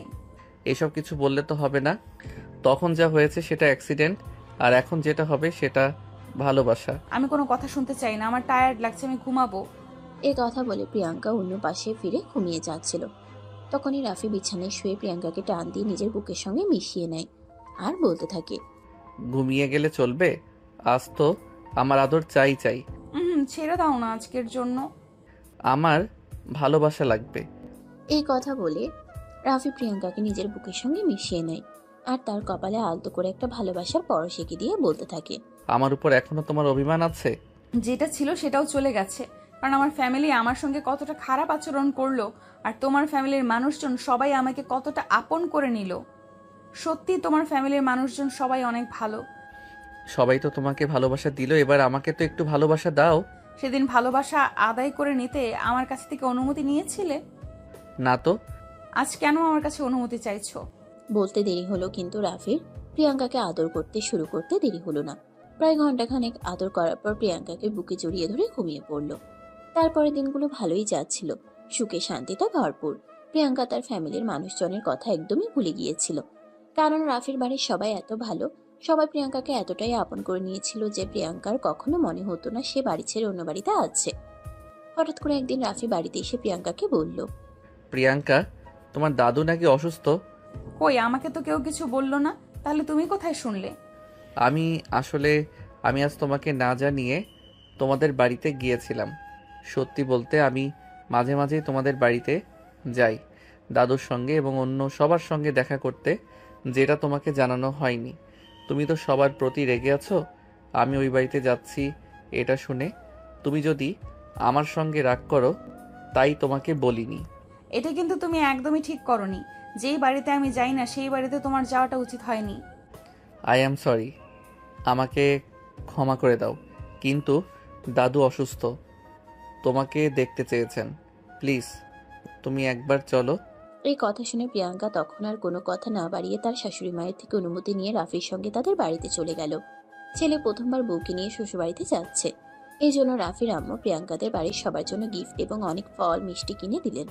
সেসব কিছু নিয়ে প্রিয়াঙ্কা আর রাফি গেল তাদের বাড়িতে। দরজার সামনে দাঁড়িয়ে কলিং বেল চাপ দিতেই প্রিয়াঙ্কার আম্মু এসে দরজা খুলে দেয়। প্রিয়াঙ্কাকে দেখে ওনার রিয়াকশনটা ছিল জাস্ট দেখার মতো। তুই এখানে কেন এসেছিস? তোকে না বলেছিলাম আর কোনোদিন এই বাড়িতে পা দিবি না? তুমি হয়তো ভুলে যাচ্ছ এই বাড়িটা তোমাদের নয়, এই বাড়িটা এখনো আমার দাদুর নামেই রয়েছে। আর আমি এখন দাদুর সঙ্গে দেখা করতে এসেছি। যেদিন থেকে দাদু এই বাড়িতে থাকবে না সেদিন থেকে আমি এই বাড়ির চৌকাঠ পেরোনো তো দূর, অনেক দূরের কথা, ত্রিসীমানায়ও পা দিব না। এই বলে প্রিয়াঙ্কা আর কোনো কথা বলার সুযোগ না দিয়ে সোজা বাড়ির ভিতরে ঢুকে তার দাদুর রুমে চলে গেল। তারপর দাদুর সঙ্গে বসে বসে কিছুক্ষণ গল্পগুজব করলো। দাদু, তোমার শরীর কেমন আছে? এই তো দিদিভাই, আল্লাহ যেমন রেখেছেন। তোমার এত বেশি শরীর খারাপ সেটা তুমি কাউকে দিয়ে আমাকে একটা খবর পাঠালেই তো পারতে, তাহলে তো আমি তোমার কাছে চলে আসতাম। তুই তো ওই বাড়িতে গিয়ে আমাকে একদম ভুলেই গেছিস, আমার কথা তোর মনেই পড়ে না, তাহলে আমি কেন তোকে মনে করিয়ে দেব? এই কথাটা তুমি একদম ঠিকই বলেছো দাদু। এই বাড়ির মানুষগুলো আমার এতটা আপন করে নিয়েছে, তারপর আর আমার এই বাড়ির কথা একদমই মনে পড়ে না। আমি বুঝি রে দাদু ভাই, তবে তোর জন্য দোয়া করি তুই অনেক ভালো থাকিস। আর এই বাড়ির মানুষগুলো যতদিন নিজেদের ভুল বুঝতে না পারে ততদিন এই বাড়িতে আসিস না, এটা তোর কাছে আমার অনুরোধ। কোনো চিন্তা করো না, আমিও কম যেদি নই। আমার বাবা মা আমার ভালোর কথা চিন্তা না করে তাদের নিজেদের মান সম্মানের কথা, নিজেদের স্বার্থ সিদ্ধির কথা চিন্তা করে, তাহলে আমি কেন তাদের ব্যাপারে এত চিন্তা করতে যাব? বাদ দে দিদিভাই, এসব চিন্তা করিস না, নিজের খেয়াল রাখিস আর ভালো থাকিস। হ্যাঁ দাদু, তুমি শুধু আমার জন্যই দোয়া করো। এই বলে দাদি নাতনি কথা বলা শেষ করে প্রিয়াঙ্কা দাদুর রুম থেকে বের হয়ে বাইরে আসে। এদিকে রাফি তাদের বাড়ি থেকে নিয়ে আসে গিফটের প্যাকেট আর ফল মিষ্টিগুলো ড্রাইভারের সহযোগিতায় ড্রয়িং রুমে নিয়ে আসে। তখনই ঘটে আরেক অঘটন। প্রিয়াঙ্কার আম্মু রাফিকে বলতে থাকে, আমাদের বাড়িতে কোনো ফকির মিসকিন নেই, আমাদের বাড়িতে এগুলো প্রয়োজন নেই, এগুলো এখান থেকে নিয়ে গেলে ভালো হবে।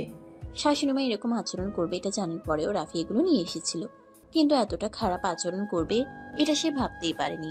তারপরেও শ্বশুরবাড়ি বলে কথা, তাই সে নিজেকে সংযত রেখে শাশুড়ি মাকে বলতে থাকে, আম্মু, এগুলো আমাদের বাড়ি থেকে আপনাদের জন্য পাঠানো হয়েছে। আরে তুমি কি কানে শুনতে পাও না নাকি? তোমাকে আমি কি বললাম? আমাদের বাড়িতে কোনো ফকির মিসকিন নেই যে বাইরের কারোর দেওয়া কোনো কিছু গ্রহণ করতে হবে। আমাদের যথেষ্ট সামর্থ্য আছে, আমরা আমাদের নিজেদের চাহিদা এবং ইচ্ছাগুলোকে পূরণ করতে পারি। তখনই প্রিয়াঙ্কা কথাগুলো শুনতে শুনতে সেখানে এসে পৌঁছায় আর তারপর নিজের আম্মুকে উদ্দেশ্য করে বলতে থাকে, শুনুন, আপনাদের এরকম বক্তব্যের কারণটা কি সেটা কিন্তু আমি খুব ভালো করেই জানি, তাই আমি আপনাদের সবাইকে শেষবারের মতো বলে দিচ্ছি, আমাকে জুয়া খেলার গুটি ভাববেন না। আমি আপনাদের পছন্দ করা ওই বদমাস ছেলেটাকে বিয়ে করিনি বলে আপনারা এরকম করছেন তো? ঠিক আছে, আজকের পর কোনোদিন আপনাদের ছায়াটাও পারাবো না। এই বলে প্রিয়াঙ্কা সেখানে আর এক মুহূর্তও দেরি না করে রাফির হাত ধরে টানতে টানতে বাড়ির বাইরে নিয়ে আসে আর তারপর গাড়িতে উঠিয়ে বলে, এবার আশা করি শ্বশুর বাড়িতে আসার স্বাদ মিটে গেছে। আশা করি নেক্সট টাইম আর কখনো এরকম ইচ্ছে পোষণ হবে না। আরে তুমি এরকম রিয়্যাক্ট কেন করছো? তো আমার সামনে আমার হাজবেন্ড কি অপমান করবে এইটাকে আমি বসে বসে দেখবো? এটা তুমি ভাবলে কি করে? দেখো, আমি যেটা করেছি সেটা অন্যায়, ওটা আমার করা উচিত হয়নি, তার জন্য ওনারা আমাকে কথা শোনাতেই পারেন, কিন্তু তাই জন্য তোমার এভাবে রিয়্যাক্ট করা একদমই উচিত নয়। ও আচ্ছা, সিরিয়াসলি এখন আমাকে এটাও শিখতে হবে আমি কার সঙ্গে কেমন আচরণ করব, কার সঙ্গে কেমন আচরণ করা উচিত, তাই না? প্রিয়াঙ্কা প্লিজ, তুমি শান্ত হও, তুমি শুধু শুধু উত্তেজিত হচ্ছ, তোমার এভাবে উত্তেজিত হওয়া একদম উচিত নয়। প্লিজ, আমি তোমাকে রিকোয়েস্ট করছি, তোমার মাথাটা ঠান্ডা করো। আমার মাথা ঠান্ডা হবে না। তুমি যদি আমার মাথা ঠান্ডা করতে চাও তাহলে এক্ষুনি এখান থেকে বিদায় হও। রাফি তখন খুব ভালোভাবেই বুঝতে পারলো প্রিয়াঙ্কা অনেক বেশি রেগে যাচ্ছে, তাকে এই মুহূর্তে ঠান্ডা করাটা খুবই কষ্টকর কাজ। তাই রাফি আর এক মুহূর্তও দেরি না করে গাড়ি স্টার্ট দিল আর প্রিয়াঙ্কাকে নিয়ে মুহূর্তের মধ্যে বাড়িতে চলে আসলো। প্রিয়াঙ্কাকে খুব রাগান্বিত দেখাচ্ছিল। এটা দেখে বাড়ির সবাই প্রিয়াঙ্কাকে কিছু জিজ্ঞাসা করতে চাইলেও রাফি ইশারায় সবাইকে এই মুহূর্তে প্রিয়াঙ্কার সঙ্গে কথা বলতে নিষেধ করলো। তাই বাড়ির আর কেউ প্রিয়াঙ্কাকে কোনো কিছু জিজ্ঞাসা করলো না।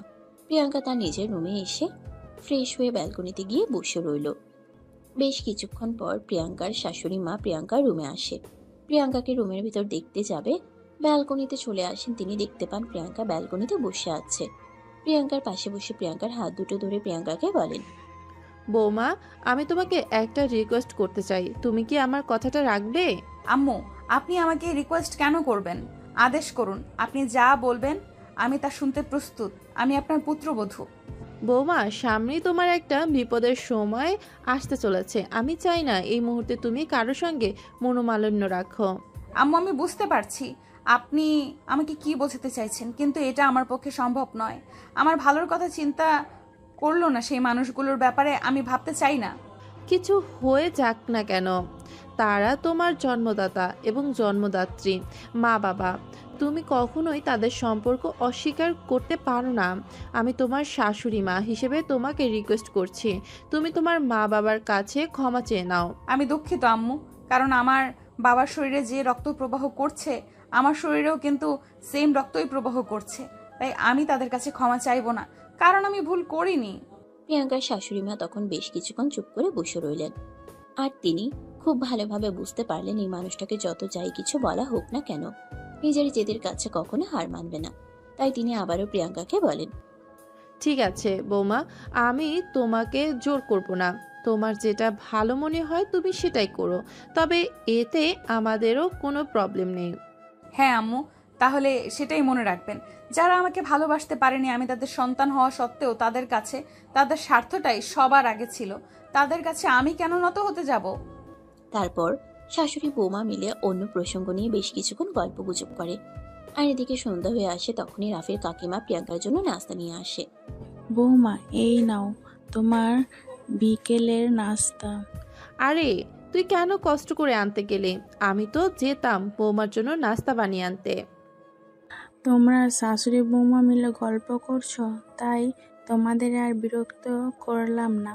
আমি না হয় বানিয়ে নিয়ে আসলাম। বৌমা, খেয়ে বলো তো ভালো হয়েছে কিনা। আপনি যে কি বলেন না কাকিমণি, আপনার হাতে বানানো খাবার কখনো ভালো না হয়ে থাকতে পারে? হয়েছে বাবা, হয়েছে। আগে চেয়ে কে তো দেখো। প্রিয়াঙ্কা তখন আর কথা না বাড়িয়ে খাবারটা খাওয়া শুরু করলো। আর তারপরেই বলতে লাগলো, সত্যি কাকিমণি, খাবারটা অনেক মজা হয়েছে, তোমাকে অনেক ধন্যবাদ। এই বলে প্রিয়াঙ্কা নাস্তা করতে করতে কাকিমণি আর নিজের শাশুড়ি আম্মুর সঙ্গে গল্প করতে থাকে। আর এভাবেই চলতে থাকে তাদের সুখময়ী একটা জীবনের গল্প। সুপ্রিয় ভিউয়ার্স, আশা করি আমি গল্পটা যে প্রসঙ্গ দিয়ে শুরু করেছিলাম সেই প্রসঙ্গটা আপনাদের বোঝাতে পেরেছি। হ্যাঁ, বর্তমান সময়ে অধিকাংশ মেয়েরাই এই সমস্যাটা হয়ে থাকে, কিন্তু আমরা যারা গার্ডিয়ান আছি তারা এই ব্যাপারটা একদমই বুঝতে চাই না। তারা মনে করি এটা শুধু শুধু, কিন্তু আসলে ব্যাপারটা সেরকম নয়। সবকিছুতেই গুরুত্ব দেওয়া উচিত। যেমন আমাদের এই গল্পে আপনারা দেখতেই পেলেন, নায়ক যদি ওই সময় নায়িকার সঙ্গে ভুল করে ওই কাজটা না করতো, তাহলে হয়তো আমাদের গল্পের নায়িকা ধীরে ধীরে আরো অনেক বেশি অসুস্থ হয়ে যেত। এই সমস্যাটার জন্য শুধু অসুস্থ হওয়া বললে ভুল হবে। এই সমস্যাটা অনেক সময় মেয়েদেরকে খুব বড় একটা সমস্যা পর্যন্ত নিয়ে যায়, যার ফলস্বরূপ এমনও হতে পারে মেয়েটাকে তার সন্তান জন্ম দেওয়ার মাধ্যমটাই হারিয়ে ফেলতে হতে পারে। আমি আপনাদেরকে শুধু এটুকুই বলতে চাই, যদি কোনো মেয়ের এরকম কোনো সমস্যা হয়ে থাকে, তাহলে আমরা যেন এই বিষয়টাকে অবহেলা না করে গুরুত্ব দেই এবং ডাক্তারের পরামর্শ নেওয়ার পাশাপাশি সামাজিকভাবে যে কাজকর্মগুলো করা উচিত সেগুলো যেন করি। কারণ সব রোগ ওষুধে ছাড়ে না। কিছু রোগ সারানোর জন্য পৃথিবীতে ভালোবাসার মতো সম্পর্কগুলোও তৈরি হয়। তো ভিউয়ার্স, আমি আজকের মতো এখান থেকেই বিদায় নিচ্ছি। সবাই ভালো থাকবেন, সুস্থ থাকবেন। আবারও দেখা হবে নতুন কোনো এক ভালোবাসার গল্পে। সে পর্যন্ত সবাই অপেক্ষায় থাকুন। আল্লাহ হাফেজ।